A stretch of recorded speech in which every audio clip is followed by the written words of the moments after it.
providing the color commentary. So make sure that whatever opinion you have, that you just back it up, because he's going to press you on it. And I'll be looking through the questions tonight. Let me share my screen now. Perfect. So what we're going to do is start off with a brief talk about cervical radiculopathy. I'll keep it pretty short and sweet so we can get to the cases. Talk tonight about cervical radiculopathy is a little bit different than I think that we usually talk. Usually we get right into the surgical approaches, but I think, you know, for the first one of the year, having a really thoughtful discussion on diagnostics and understanding the pathology and understanding what to operate and when to operate, I think is really key for fellows in terms of learning the very basics of how to practice spine surgery when they come out. So just some basic background stuff. Degen cause of radiculopathy. So this related to foraminal narrowing and pressure on the nerve root. We can have soft disc, and this is usually a herniated disc, hard disc. So when we talk about spondylosis from bone spurs. So this is associated with disc height loss, degenerative spondylolisthesis, sagittal imbalance, all the things we talk about ad nauseum. Much more common in older patients. We accumulate this over time. 90% of the spondylolic changes are from C4 to C7. So very, very quickly, and I think this is relevant when we come talk about level selection later. So there's a couple things, and it's not limited to three. There's probably more than this, but three things I think about: direct cord and spinal nerve root compression, root traction, and then there's probably some secondary ischemia effects that create this pathophysiology of radiculopathy. So those three things all come into play. So when we think about diagnosis, that's kind of the big thing I want to think about tonight. Is the first thing we do is trying to figure out, is this radiculopathy or a differential, and then try to figure out what level it's coming from. As a surgeon, we have to know what levels we're doing, otherwise the patient will get better. So clinical diagnosis is really challenging, and that's one of the big things I want to focus on tonight. So the why clinical diagnosis is challenging is because other musculoskeletal and neurologic pathologies look a lot like radiculopathy. And that's one of the things we have to think about in our history and exam. When we look at MRIs, we often see multiple levels of nerve root compression, but not all stenosis is symptomatic. And that's something we've got to think about too. High degree of overlap between levels. So C5 can look a little bit like C6, which can look like C7, and makes our clinical diagnosis a little more challenging to try and understand what the single nerve root that's being symptomatic is. And then there's a lack of sensitivity of the physical exam for determining the level. I think there's a lot of special exams that are specific, but I think overall, when we look at sensitivity, I think a lot of our exams aren't very sensitive in looking at that. And additionally, beyond that, it's really hard to discriminate a specific level based on just a physical and history alone. So not to get too in depth of all the words that are on the slide, I have a lot of slides here that have a lot of words on them. And if you want to go back later and look at some of these, I'd be happy to share the slides and upload later. But when you think about mimickers of radiculopathy, it really boils down to two things: shoulder pathology, and that can look a lot like a C5 radic, and then peripheral nerve as well as hand pathology. So things from the elbow down that can cause dysfunction that looks, again, a lot like a distal presentation of cervical radiculopathy. And then more things muddy the water. So when we think about when people have a proximal distribution of radiculopathy, maybe they just have shoulder girdle pain. Well, facets can look a lot like this. So we have to be very careful of, is this facet mediated, or is this really just a proximal distribution of radiculopathy? And then again, when we think about axial mechanical pain, if you look at these pain diagrams from provocative discograms, they look a lot like proximal distributions of radiculopathy. So there's a lot of things that we have to think about before we make the operative decision to operate. So when we think about diagnosis, the symptoms we commonly describe are pain, motor changes, and sensory changes associated with a symptomatic nerve root. And we get these by starting with a history, followed by an exam, followed by provocative maneuvers within the physical examination. And then we do our diagnostic workup, and that can be radiographic and it can be electrodiagnostics too. And for the trainees out there, I really want to emphasize that it is very important to start with history and physical, because our diagnostics are really should be used when we think about creating likelihood ratios. And that's kind of one of the things we talked a lot about med school, that we start with a history and we create a likelihood ratio. how strongly do I think this is radiculopathy? How strongly do I think this is shoulder? And then we move on to the exam, and we either rule in or rule out with our exam findings. And then we move into imaging, and we rule in and rule out, and we strengthen or refute our pre-test probabilities. These are all things, again, we learned in the very first years of med school. I'm not going to belabor this, but a good history and physical examination, spending some time when you're a trainee, trying to really parse out, understanding what the patient's trying to say is really important. You got to remember the patients didn't go to med school. We have to elicit a lot of these things from patients, and we have to be mindful and try to direct them a little bit, but let them talk and understand what they're trying to tell us. When we think about tests, one of the things we learn beyond the actual examination are these things like Sperling signs, nerve retraction signs, et cetera. What you'll find in the data largely is that these are specific. The presence of a positive exam, special exam, will strongly support a diagnosis of radiculopathy. But if you really look at all the data that's out there, you'll find it's all over the place in terms of sensitivity. Just for example here, this last paper shows sensitivities in the 30% range, but the one above it for Sperlings says it's 98% sensitive. So basically, if they didn't have a Sperlings, then they didn't have radiculopathy. And I don't think that's quite true. Again, when we think about myotomes, when we read Netters and we read our physical exam textbooks, we think that C7 is the only thing that does tricep. We think that C5 is the only thing that does deltoid, and that is 100% wrong.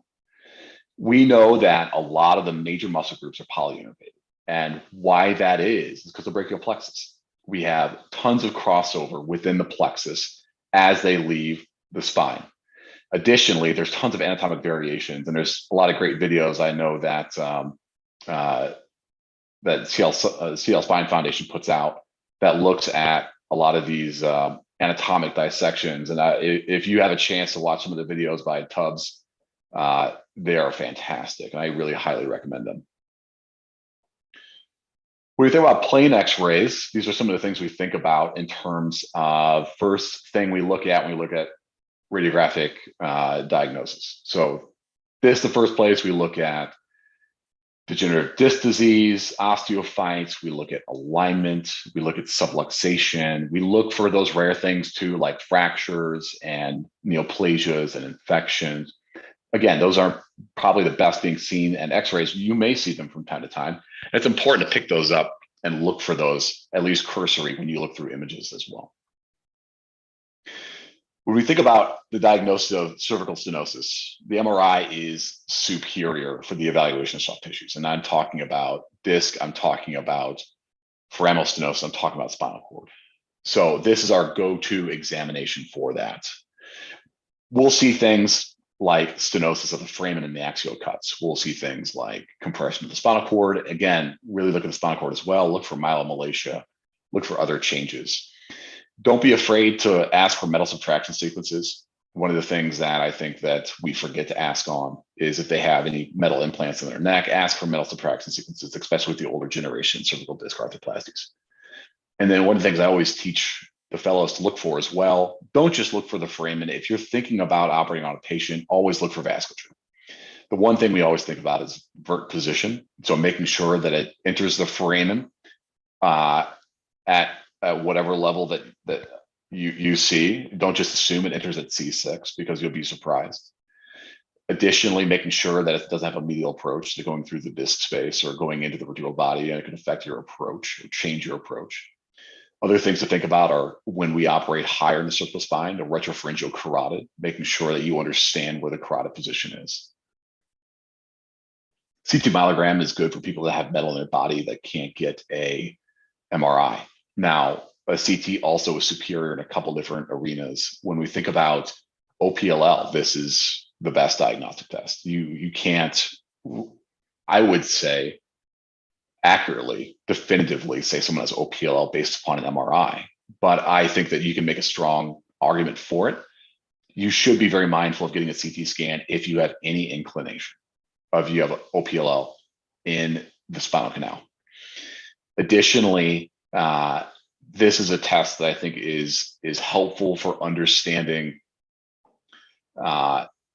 bony anatomy, especially in the areas if you have metal artifact. I think this is a great exam if you have a patient with a prior ACDF and you have any amount of metal scatter that even subtracts and sequences can't get out. There are some disadvantages. It's an invasive procedure. It requires an injection of dye into, subdural. It requires radiation. People can get headaches from dural leaks, allergic reactions as well. Electrodiagnostics in my practice are usually for people that have predominant sensory changes, and I'm trying to understand if they have a peripheral neuropathy or a peripheral nerve compression. That's really the mainstay of how I use EMG. Non-operative management is something we go over ad nauseum. I'm not going to beat this to death, but I think one of the most important things we need to appreciate and be truthful about is that most patients with radic will get better no matter what we do. And a lot of the non-operative stuff doesn't change in natural history. It just treats symptoms in the really severe, excruciating times that people have cervical radiculopathy. So we have to help get them over the hump if they're going to get over on their own. And that's why we do things like therapy and steroids and anti-inflammatories. Avoiding things like collar is important as well. So because of that, there's not great data support for or against any of the things you see listed here. And that's probably because of biases from these studies. These small shorts or these short studies are probably seeing confounders from selection bias and other confounding factors that really aren't borne out well because they get better. And that's probably why you don't see a lot of these conservative options showing significance across the board. When we think of indications for surgery in cervical radiculopathy, this is really failure of non-surgical therapy for a defined length of time, usually 3 months, sometimes can be shorter. But if people have weakness, I think pulling the trigger earlier may be a reasonable option. These are patients that may benefit from an earlier intervention. I think it's reasonable to give people 6 to 12 weeks, depending on their symptoms and symptom severity of non-operative management. But really the thing I want to get at tonight is how do we just think about levels? How do we pick what level to operate on? So there's two camps, I think, in terms of understanding what level to operate on. And I've seen both from physicians I've worked with, is you can just operate on everything that's stenotic. You can do a 3 or 4 level ACDF, and you'll probably get the stenotic level that's affected. Or we could be more targeted. We can do some diagnostic stuff and try to figure out what one level is causing their radiculopathy. Because I think, again, and this is anecdotal, this is level 5 evidence, but I would argue that the vast majority, maybe 80+% of radiculopathies are coming from a single level. I think that we'd like to tell ourselves that this is a 2 or a 3 or a 4 level problem with 4 levels of concurrent symptomatic radiculopathy, but that most of the time I don't think that's true. Yeah, and there are times where it's really, really easy to distinguish. A single level disc at 5/6, bicep weakness, thumb numbness, anterolar arm pain. That's a slam dunk. That's easy. We don't, talking about that kind of stuff is irrelevant. I think that's a white and a black. But as you know, in spine surgery, we navigate shades of gray. So I would argue that cervical levels are very challenging to distinguish without advanced diagnostics. When we think about pain, I think it's important not to confuse it with dermatomes, because a dermatome is for sensation, but the experience of pain is a dynatome. And this study by Slitman and colleagues looked at provocative nerve root stimulation, and they argue that dermatomes are not equivalent to dynatomes. And in fact, what their assessment was that a dynatome often follows a dermatome, but has an expanded territory.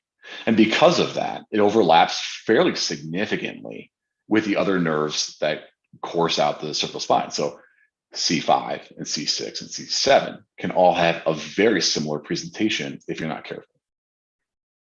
Additionally, this paper from Rainville and colleagues looked at how challenging it is to differentiate between a C6 and a C7. If you really scrutinize these numbers, they don't look all so different.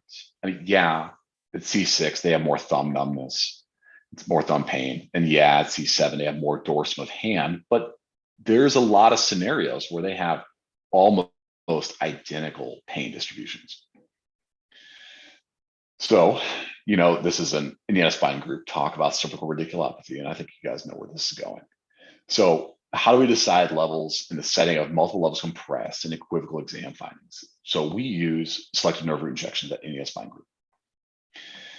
This is a paper by Rick, and he can chime in after this talk. And I think that's one of the things I go back to over and over again because I think it is relevant. Selective nerve root injections are, I would argue, far superior than just relying on MRI for understanding the symptom level of radiculopathy. So if you use a threshold of 95% pain relief or more, 91% of positive selective nerve root injections demonstrated a good outcome with surgery. 60% of negatives had a good outcome. So that means 40% were poor. The MRI was much less predictive. And if you look here on this bar graph I have here. So yeah, the majority of the time, the MRI did line up. So of these 100 patients, the MRI positive, so the level that likely coincided with where the selective nerve root injection was going, yeah, it predicted a good outcome. But if you look at the levels where the MRI was not, so the level of the highest pinch, the highest foraminal stenosis, was not actually the symptomatic level because the clinical exam, the history, the physical, actually suggested that maybe there's another level. Maybe it's not that really stenotic seized up level at C5-6. Maybe it's actually the more mobile level with a little bit less stenosis at C6-7. And in those scenarios where the MRI suggested that the symptomatic level was at the highest level of compression, when they went with the selective nerve root injection instead, the patients that had the operative level that wasn't the most stenotic still had really good outcomes when it was predicated on the selective nerve root injection.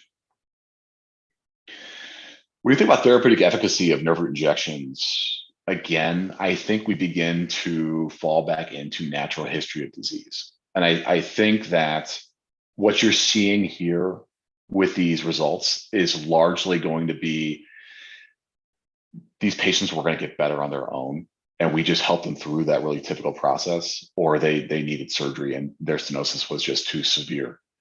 For example, the Sai, he looked at 1 month and 3 months, and mean reductions in pain. So a 40% reduction at 1 month. And likely these patients were bimodal. These probably were not parametric distributions of data. They likely had a big group on one side that didn't get any better. And that was probably twice as big. And then they probably had another group over to a side that got a lot better. They resolved. And the cervical nerve root injection helped them resolve and get over that symptomatic hump. The following studies, I think, would suggest that as well. So I wanted to kind of put a thought process of how we think about diagnostics, how we think about the challenges of physical exam, how we think about the challenges of history, and how we make our decision process. And if I was going to summarize this, I think that the history and physical exam are really important for determining if it's radiculopathy or not. I think it's very, very challenging for understanding the exact level of radiculopathy. And if you want to do a targeted approach, I think it behooves you to do cervical selective nerve root injections if you want to avoid doing 3-level ACDFs in the spondylotic neck with multiple levels of compression. So that concludes my talk.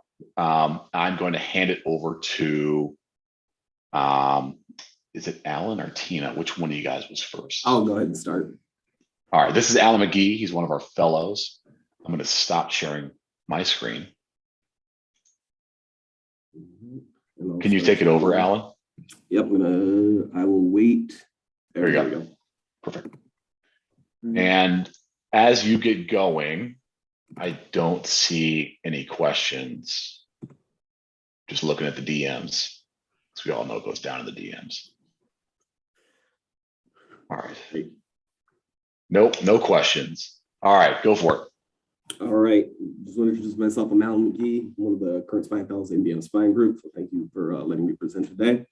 Myself and Tina, the other spine fellow, have a number of cases that we can go ahead and get through. Some may have a little less discussion than others, but we'll go ahead and get started with a couple quick ones. So first case to present is a 61-year-old male security officer. He apparently had a couple-year history of bilateral upper arm and extremity pain, as well as axial neck pain. So he did note rated down bilateral neck, forearms, thumb, down to thumb, index, and long fingers.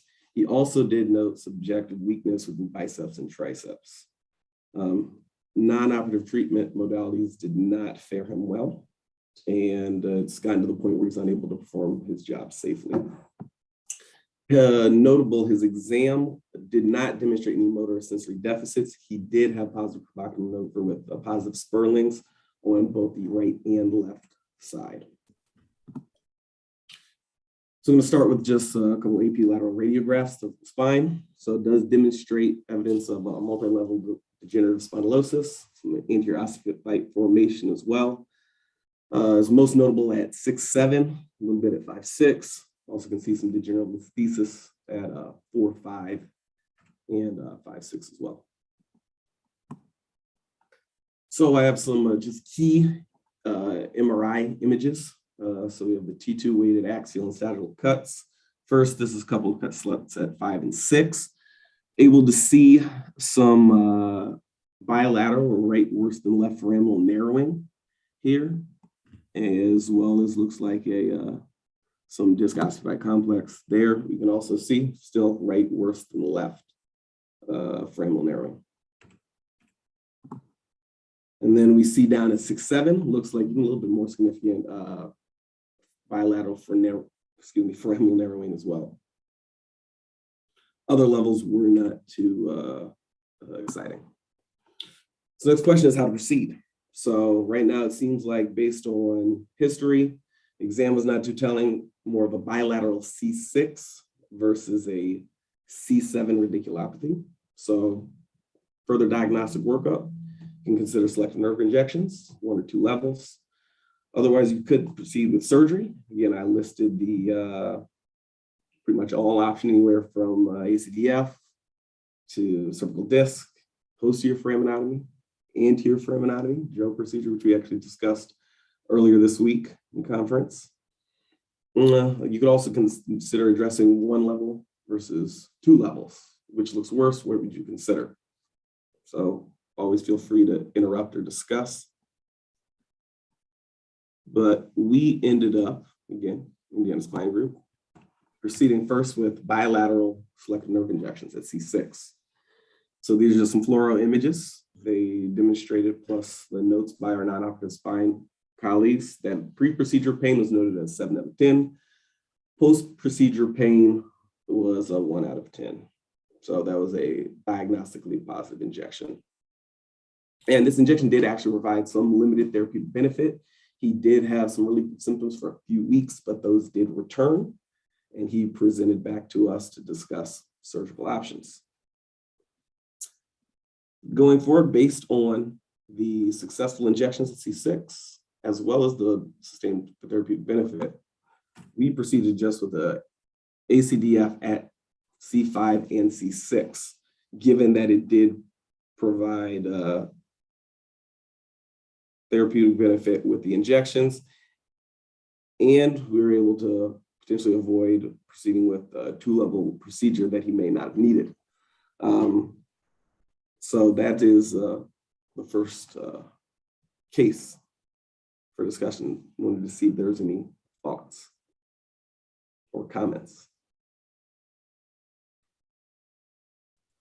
Ellen, any concern for putting more stress and advancing the degeneration at the level below with your single level fusion, even though that was the only symptomatic level? Yes, I think there definitely is concern for proceeding with degeneration above or below that construct, given that we are fusing the level. So there's going to be increased stresses above and below. Again, I think it comes down to feeling pretty comfortable with symptoms that were relieved with the injections, and given the case that if he needs to come back, he can, and we can always do more, but we can never do less. So Rick Geyer, would you have just done a 2-level ACDF, 5, 6, 6, 7? Well, if I was going to do the ACDF and he got good relief with the C6 blocks, which he did, the C6, 7 level is pretty narrowed down. So despite the fact that we may put increased stress at that level, I've done lots of cases like this. And I tell the patient, I say, look, that's pretty narrowed down. The chance that getting worse is not great. So, the selective nerve blocks were pretty, pretty informative, and I would have just done the one level as well. Again, I got to know the patient. It sounds like, was this an on-the-job injury? We're a comp guy and all the rest. And So Rick, let me ask you this. What if these discs were not as significantly degenerated as they are?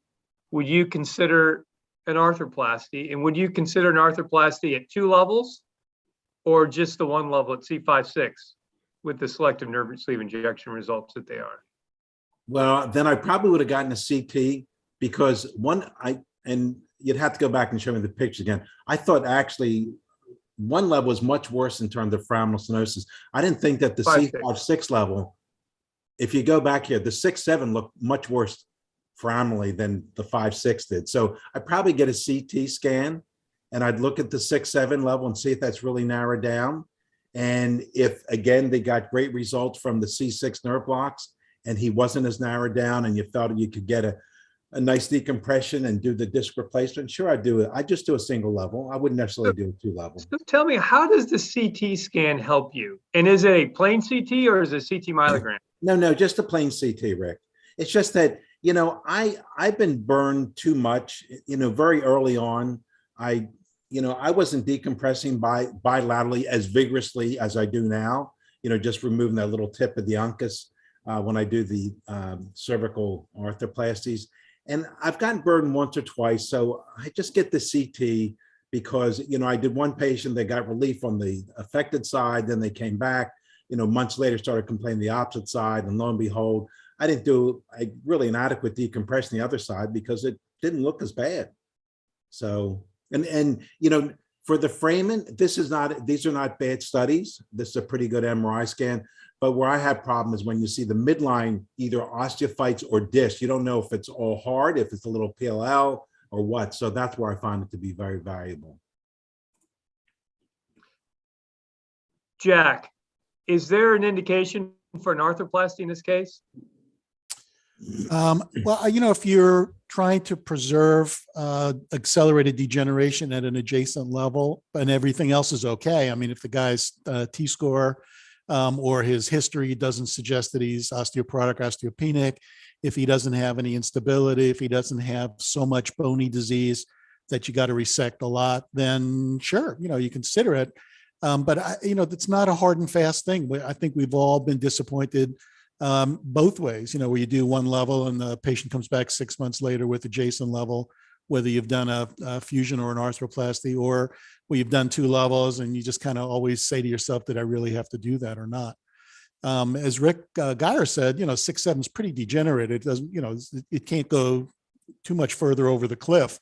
So I don't know how much more preservation you'd get with an arthroplasty than a fusion if you're just doing a single level for this guy. But for a younger patient, I think we all kind of have drunk enough of that Kool-Aid that we prefer an arthroplasty with the hopes that it'll preserve the adjacent level better than a fusion.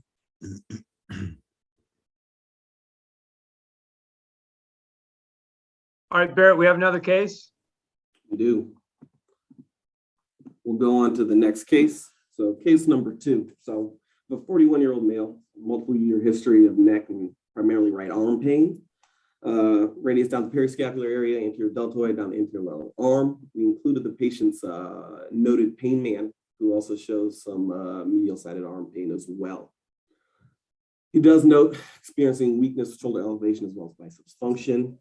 Again, non-operative regimen has not fared him well either. In his exam, again, no motor sensory deficits noted, no positive provocative maneuvers. So some radiographs here, AP and lateral cervical spine. So some diffuse degenerative disc disease, spondylosis. You can also see most notables at about C6-7, some moderate at 5-6. And again, MRI, we're just going to focus on some select cuts. We have a sagittal T2 MRI. Also have this axial merge sequence. It was better than the axial T2 that we did have. And it does show some right, not that impressive, but right greater than left lateral narrowing. So essentially it doesn't look too bad. It looks relatively similar on that sagittal cut to a lot of different levels. And the main key image that we were thinking is on the axial cuts doesn't show significant foraminal. What we also did get though are the sagittal oblique cuts, which do demonstrate a pretty large uncovertebral disc ossified complex, which is likely causing additional compression, which we weren't able to very well visualize with just the axial cut itself. So next step, Indiana spine group, we go for a selective nerve injection, right C6. This also was a successful injection, positive with a pre-procedure pain score of 7, post-procedure pain score of 1. So then again, we talk about next steps, considerations. If we do discuss surgical management, again, with this patient, seems really straightforward. We have a positive selective nerve injection. We have MRI imaging that is indicative of areas of compression. But considering the patient, he's relatively young, 41. Set disease was not significantly noted, single level. So we proceeded with a artificial disc replacement at that level. And he did do very well postoperatively. I have a question. Isn't this a nice case for a foraminotomy? When you got a patient who's got multi-level disease, you've isolated it down to one, and you don't want to do anything mechanically to potentially, screw up his adjacent level. Jack, you talking about posterior foraminotomy or an anterior foraminotomy? Posterior. Posterior. Despite the fact that the pathology is anterior to the nerve root. Yeah.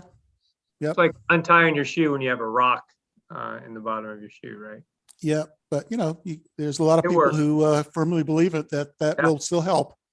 Rick, sometimes untying your shoe when you have a rocking helps. Sometimes it works. You know what? When Alan was presenting this, I was thinking that years ago, this is what I used to do a foraminotomy, because he has diffuse degenerative disc disease. Now, of course, that's changed now that we have, disc replacement, but. Yeah, well, let me ask you this, Rick or Jack, would you do a posterior laminoforaminotomy for this case? Rick, it's not an operation that I did a lot of. The year before my fellowship, Henry Bowman got into a big venous plexus doing a foraminotomy, and he swore off them. So he didn't do any the year that I was there. So it's not been a big part of my armamentarium. But I think for this kind of case, I might find one of my partners who does do a nice foraminotomy. But it's a nice operation. I mean, it really is a nice operation, and it's fairly easy, straightforward, motion preserving operation. Patient go home, same day or the next day. I mean, I agree, but what really is the data? I mean, we have so much good data for ACDFs and arthroplasty, mainly because of our FDA IDE trials, but where's the data for laminoforaminotomies? Huge data sets that are retrospective studies with non-validated outcomes. But really, where's the data? I would love if we had really good data on posterior decompressions, but I don't think. I mean, as you said, right. It's an operation that's been around a long, long time. I mean, it was the operation of choice for neurosurgeons for 40 years or 50 years. So I think there are reasonably good sized retrospective studies, but they never had to go do a prospective multi-center trial. So we don't have that level one data that we have for the other stuff. But, this guy's he doesn't have one normal disc in his neck. So, the less you do, I think the less likely you are to create more problems. So as I said, this is a guy I would probably send to one of my partners who can do a minimally invasive or an endoscopic foraminotomy.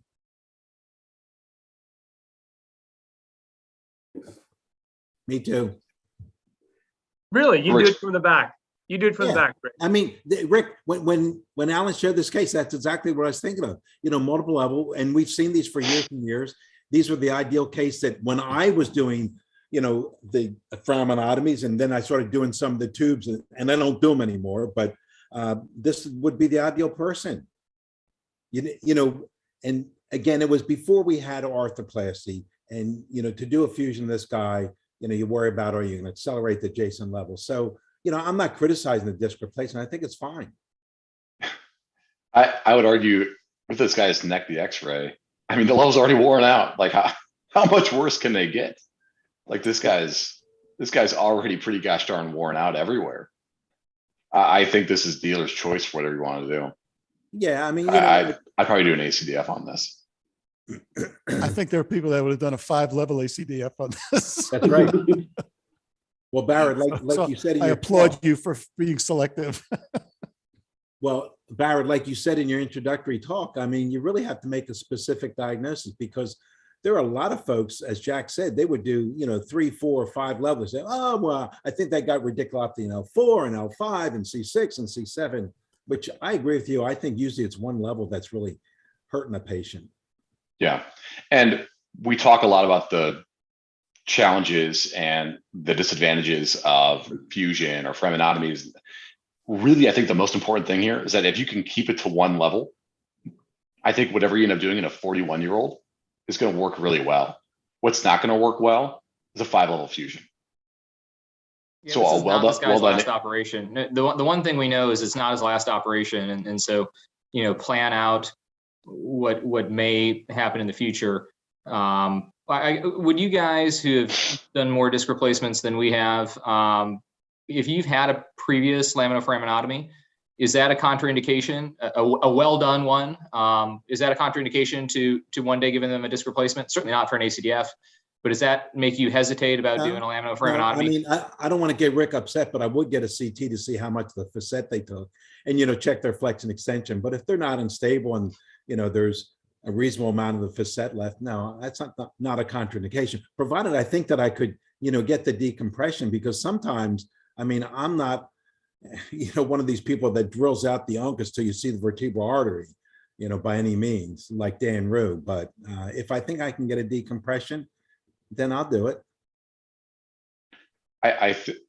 My thought is you better stick the landing with disc arthroplasty, because if you don't get rid of the radiculopathy with that disc arthroplasty, then you have either a revision for aminotomy in the back, which is no fun, or you have a challenging anterior procedure, which is no fun. And if you are very well versed in doing a disc arthroplasty, it should not be your first or your 10th. Yeah, I'd make the argument that a revision posterior foraminotomy is an operation that should not exist. You got one chance to get that one right. And it's no fun. There's this guy in the Hall of Fame who can tell you all about how Football Hall of Fame, who can tell you all about how revision laminoforaminotomies work out for you. I think most of Indianapolis is still bitter about that whole experience. So I think the disc replacement, the one thing that I always emphasize, and Rick Geyer made mentioned this earlier, is that your failure mode is many times contralateral side pain, because you're focused on decompressing where the problem is, but there's still motion, and if there's still motion, then bad things can still happen. And so as Rick Geyer had said, that I also am not a decompress until you see the vert. But I certainly am more aggressive. I learned to be much more aggressive on my disc replacement decompressions than I might be with an ACDF. You get 3 things that work with an ACDF. You get indirect decompression, you get direct decompression, and you get stability. And you really only get kind of one of those, depending on disc height. You really only get one of those, direct decompression, with disc replacement. So you got to make it count. Oh, you make a good point. Almost all the cervical arthroplasty IDEs showed better neurologic improvement in the arthroplasty randomized group than they did in the fusion controls.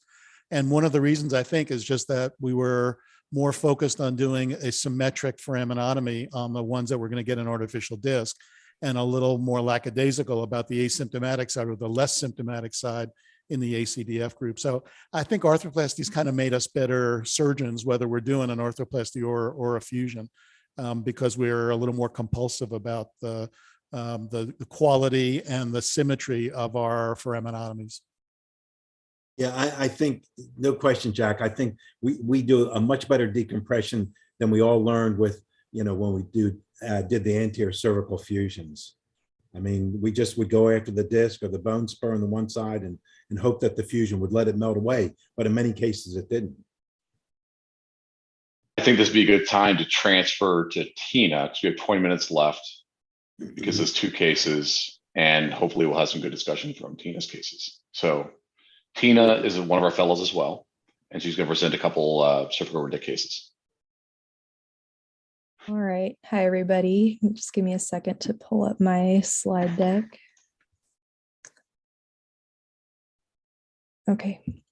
Great discussion already. So we've got 2 more cases we'll try to get through here.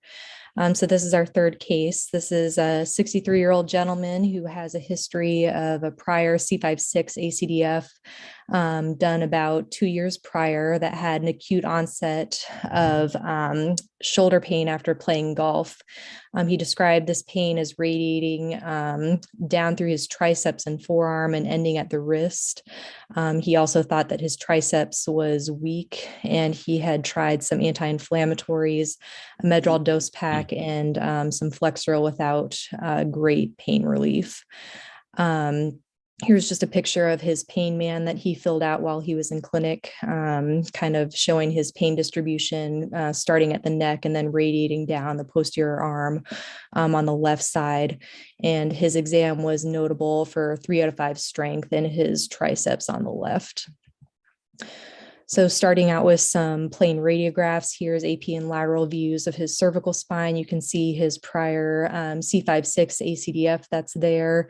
Just looking at the plain films, I think you could be pretty well convinced that he has a decent fusion there.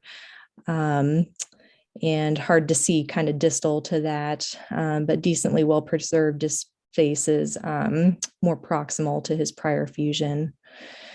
Looking through his MRI, just some select cuts here. So here we're looking at C4-5, which is the level above his prior fusion. Looks okay, foramen look open. 5-6, the level of his prior fusion, also looks pretty good. Decent neural foramen there. And at C6-7, I think you could see some notable stenosis with a little bit of a disc herniation there on the left at the C6-7 level.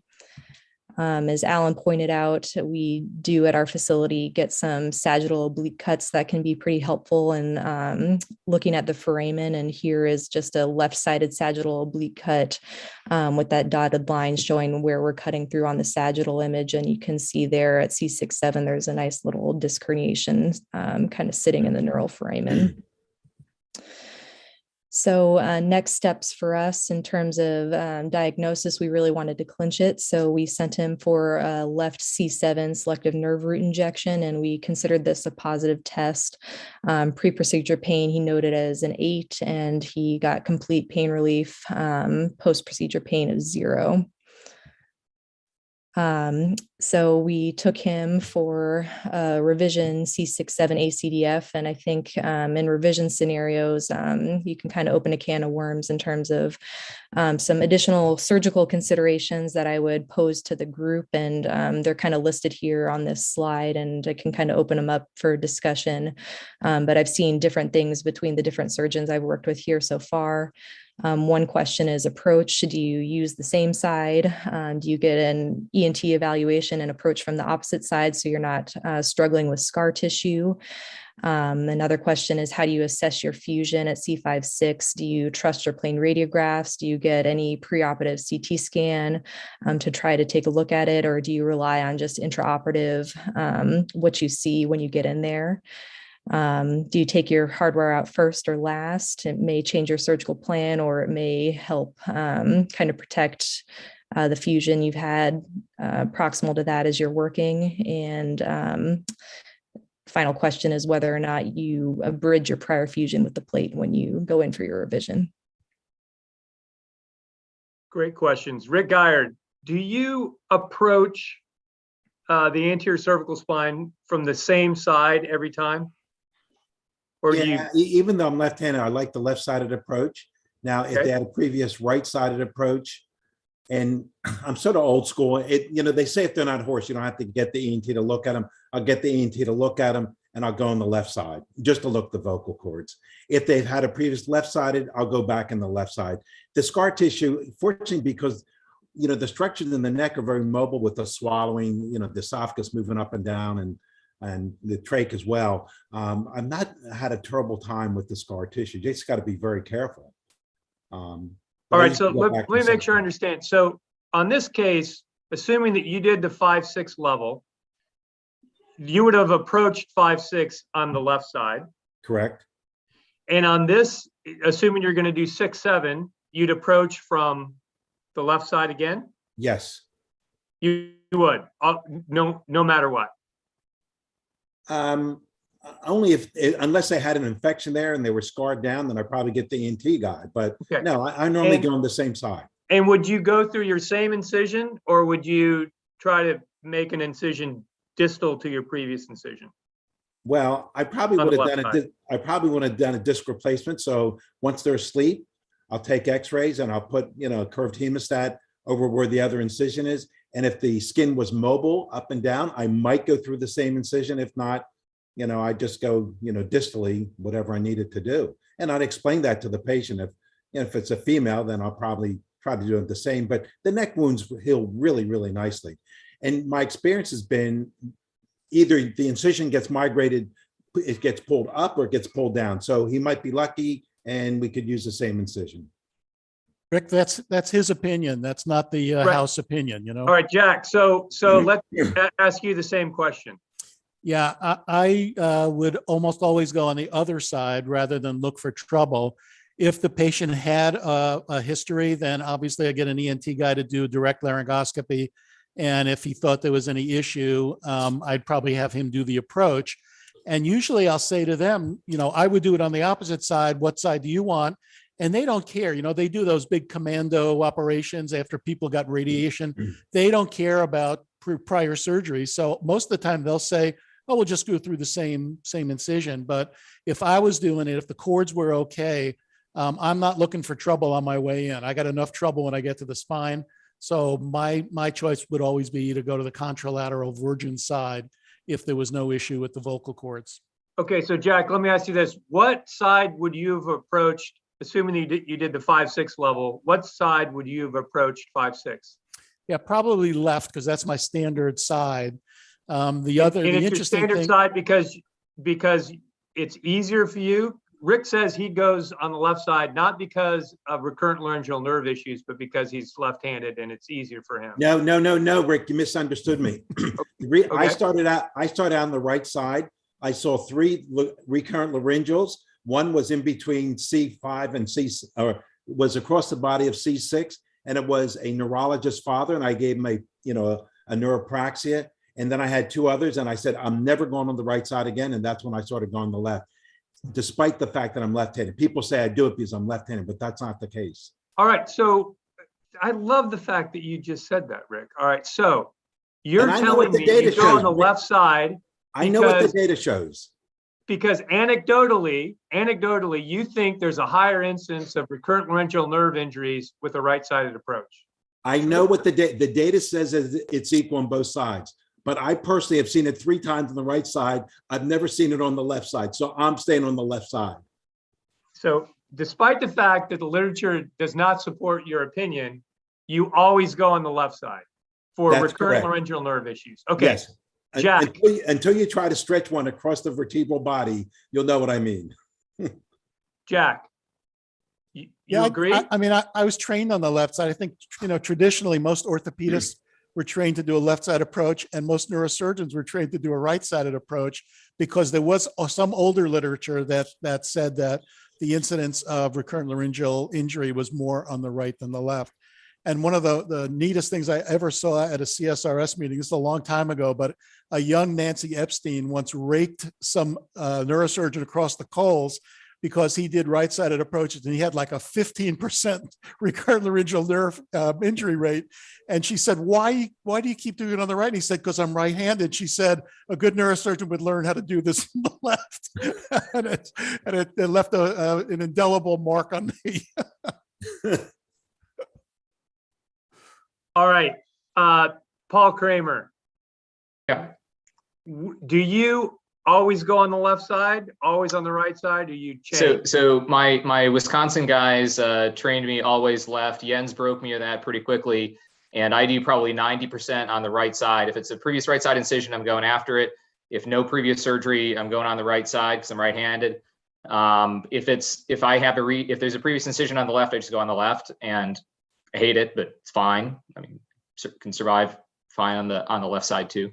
I think it's important that all of us are in the lumbar spine or the cervical spine that we get used to not having a strong side preference. I have no side preference on my my thoracolumbar cases, and I have a small side. I guess I do have a side preference on my anterior cervicals, but you got to be able to do both because the you know, you got to play the course, hit the shot for the course you're playing. So we should be able to do what's both the right sides. answer? Here, all right. Here's the right. Paul hit the nail on the head. Is that you don't want to be a one-sided surgeon. Best neurologic surgeon I ever worked with always approached from the right side because he was right-handed. And when he tried to go from the left side, it was like watching a third grader try to. I mean, he would do it, but he was so uncomfortable. And I said, I'm never going to be that guy. And in order to not be that guy, you need to be able to go from left and right. And frankly, all of you will agree, I'm sure, that you can see the contralateral nerve root way better, right? You can follow the nerve root out on the contralateral side from where you're standing. So the right answer is you go on a virgin case, you go on the opposite side of the radicular pathology. If it's myelopathy and it's not side or a tumor or other non-radicular, I go on the right side because I'm right-handed, and it is a little bit easier for me, but I can go left or right at ease. Okay, go ahead, Rick. You're going to throw darts at that? I'm left-handed, but I'm ambidextrous. I've learned to use both hands through my general surgery, so I don't care. But I like the left side. And yeah, I don't care. I'm go left, right, but I go on the side opposite the radicular pathology. Because I can see the nerve root a lot better if I can follow it out on the contralateral side. All right, Rick. So I work with fellows and I put them on the left side. I'm standing actually on the right side of the patient. And if they have a left-sided radiculopathy, I can decompress much better on the left side from the right side of the table. Exactly. If they have it on the right side, then I go to the left side of the table to do the decompression. You just proved my point. I know. But I'm telling you, if you're ambidextrous, it doesn't make any difference. So Rick, I'm going to throw something out to you about this whole recurrent laryngeal nerve left. Rick, I know it's the same on both sides. I know it's. You know why? Do you know why it's the same? You know, anatomically, it shouldn't be the same. Anatomically, we stretch the recurrent laryngeal more on the right side, but we know that clinically they're the same. Well, I would propose that the reason they're the same is it's because it's not a recurrent laryngeal nerve issue. It's a non-recurrent or direct laryngeal nerve. In about 15% of the population, the recurrent laryngeal nerve is actually a direct laryngeal nerve, and it runs with the inferior thyroid vessels to go into the tracheoesophageal groove. That is actually equal. That anomaly is equal left versus right. And I will tell you, just like you, I have absolutely seen a nerve within the vascular bundle of the inferior laryngeal complex. And in the old days, when I was younger, I used to, at will, all the time, take the inferior thyroid vessels because I thought they didn't mean anything, until one time I looked after I tied them off and cut them. And I said, there's no lumen in that little thing there between the vein, a couple veins and the artery.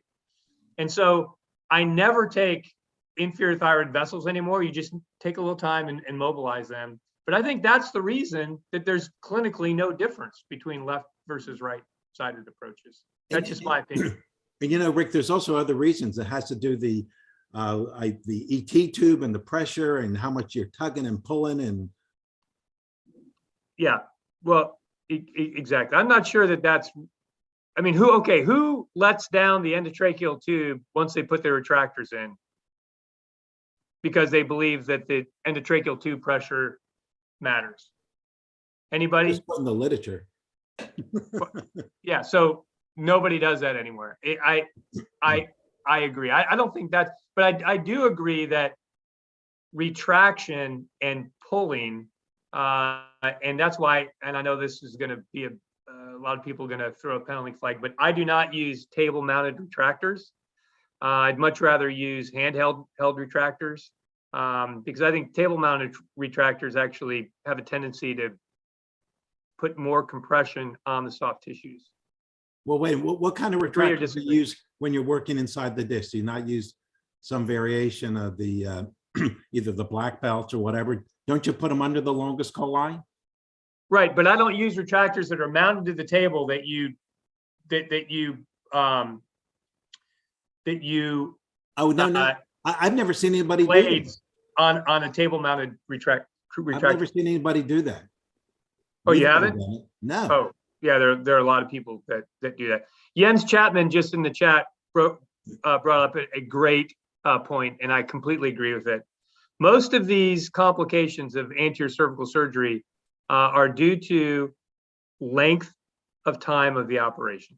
I totally agree. It's like a retractor or a tourniquet. Our retractors are like tourniquets, and the longer those retractors are in, the longer the tourniquet is up, the more likely the complication. So I completely agree with Jens. Yeah, I think we all agree with that. A lot of it is operative time. Okay. So that was a great discussion. It's good to see sort of everyone's thoughts on side of approach, because I think it's a big deal. I think what certainly is incredibly important is you don't go on the opposite side unless you've had an ENT evaluation preoperatively. And it takes them 2 seconds in the office to put a scope down and have them talk and watch the vocal cords work. You absolutely should do that. All right. So Tina, you want to progress? And Yeah, I can blow through the last case real quick.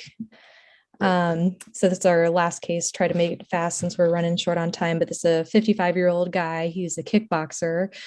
He also has a history of a 2-level ACDF done a few years ago at Outside Hospital, and now he's presenting to us with some right-sided shoulder pain. He did get workup with a right shoulder injection that didn't relieve any of his pain. And he went through a typical non-operative course with physical therapy and anti-inflammatories. And you can see his pain man where he describes his pain on clinic evaluation. Here's his plain radiographs. You can see his prior C5 to 7 fusion. It looks like it is likely solid. He's got some facet sclerosis at multiple levels above, and we'll jump into the MRI here. So here he is at C3-4, which is 2 levels above his prior fusion. And I think you can appreciate some severe foraminal stenosis there on the right. Here's C4-5, which is just the level above his prior fusion, and that actually looks pretty good. And here are the levels 5-6 and 6-7 of his prior fusion, and you'll just have to trust me that distal to that also looked pretty good. So in terms of diagnostic workup, we sent him for a right-sided C4 selective nerve root injection, which was successful. He had pre-procedure pain of 6, and it got complete pain relief with that right-sided C4 injection. So I think things to think about with this case, it appeared that he had a solid fusion from C5 to 7. The level immediately above that at C4-5 looked pretty good. And I think we found the culprit 2 levels above on the right at C3-4. And I'll jump to the punchline for this guy. We did a right-sided C3-4 lamina foraminotomy, and I have this great collection of Dr. Boody artwork. what in the world is that? I always say if you can't draw the anatomy, you don't understand it. And I think that's really Rick, important for Rick, for somebody. So are you saying you can't draw and you don't understand it? Rick, No, if you can't draw that it, is very clear. I don't think you understand it. That's what I'm saying. I think you can't draw and you don't understand it. That's what you're saying. Thanks. Yeah, I can't do either, I guess. I thought It's it was great. perfectly I have a clear. great collection, and I appreciate all of the artwork. I think it's very nice to have, and he does a great job of explaining it. But that's what we did for this gentleman, and it'd be interesting to hear other people's thoughts on this case. Solid fusion, a skip level that looked good, and then 2 levels above where the problem area was. So Barrett, you didn't want to do an ACDF because you didn't want a mobile segment between 2 fused levels? This, I don't This think is this not might, his this might, case. this is not my case, but I would do a Oh. foraminotomy here. Okay. You would have done or you wouldn't have done? I would have. Because of that reason? Yeah. You just told me I- not very long ago you didn't like laminoforaminotomies. You liked ACDFs, but I don't like laminoforaminotomies. I also don't like skip ACDF like that, leaving one mobile segment in a relatively young guy. So it's the lesser of two evils. But I would be happy Rick to hear Geyer, other people's is that a thoughts. reasonable fear? Is that a good fear? You know what? I never understood that, Rick, especially now that we have arthroplasty. But anyway, just talking about fusion, you know, it never made sense to me. Well, we should do a 2-level fusion because we don't want to keep the skip level in between. And I've seen papers that say you should and you shouldn't. So, but to me, it doesn't make sense. For me, if I thought an angio approach was the right operation, I would have done it at 3-4 and left the intervening normal segment. We finally agree, Rick. Rick, you'd have done an ADR or an ACDF at 3-4? It's hard for me. I mean, if it was appropriate for an ADR, great. But if it wasn't appropriate, I would have not had any concern about doing an ACDF. Even in a kickboxer who needs his neck? Oh, this guy's not kickboxing Oh, anymore. he's not? He's not. That's the last guy? He's- Got it. He's going to have a really short kickboxing career if he tries it now. But Tina, I assume this is my case, right? This is the yeah. So I just really hate that mechanical concept of crushing a good level in between two solid fusions. And he had kind of an ugly facet at that level, so I didn't want to do a total disc on him, which is probably what I would have gone to. What if there was a if he had a healthy posterior facets, I probably would have done a disc replacement on him. 3-4, doesn't move a ton anyway. He's pretty stiff because he's got an arthritic facet. He responded very well to a selective nerve root block without anything on his facet. It's an easy operation. It's good skill. It is an easy operation. Nice operation. All right, Jack and Rick, I think our time's up. Is that right? Hey, this was great, Rick. You guys did a great job. Terrific job. Guys Thank and you. gals, Thank I'm your sorry, fellows. Tina. All right, everybody claim your CME and maybe we'll see you next week for arthroplasty. Yeah, and listen, Indiana Spine Group, don't make yourself so scarce. Come to our other meetings. It was fun. Good job, Barrett. It's always fun. Take care. We'll see you Thank guys. you, Good to see everybody. Good job, guys. Great job, Indiana. Thank Good you, night. everyone. Thanks for being Bye. here. Thanks, Dr. Boody. Thanks, Dr. Sasso. Great to see you guys. Thank Take care. you. It's fun. Stay safe. Bye, Thanks, Jens. Jens. All right, bye-bye, everybody.